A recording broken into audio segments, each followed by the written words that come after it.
Discoveries found by the Humane Society of the United States. The group says operators of puppy mills are selling at flea markets all across the country, including ones right here in the two-state.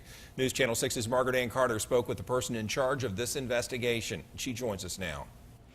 Brad, it's being called a growing problem, especially in the South. The investigation, which began 2 years ago, was set up to find the link between puppy mills and flea markets. The group visited 10 states and 21 different flea markets suspected of illegal selling puppies, including South Augusta Flea Market. Now, we do want to warn you that some of the information and the images you're about to see might be found disturbing to some viewers.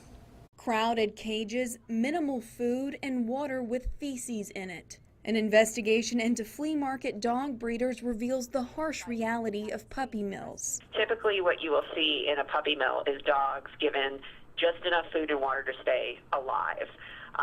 They are denied veterinary care. Melanie Kahn says Georgia is a growing area of concern for overbreeding because of the prevalence of flea markets and the lack of state-level enforcement of the commercial dog breeding law.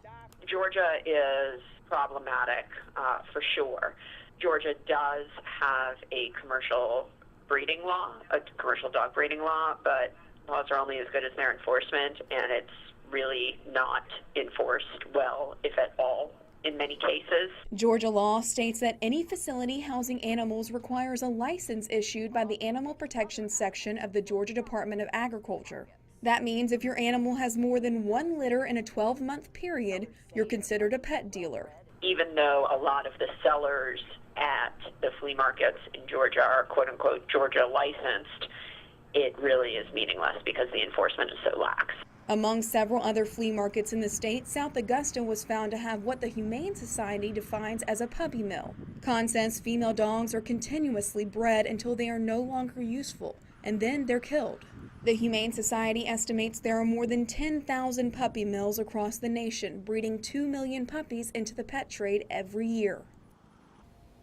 You can help stop this by telling the National Flea Market Association to urge flea markets to adopt humane policies and stop selling puppies. I plan to follow up with this story and the suspected breeder at the South Augusta Flea Market. Back to you guys.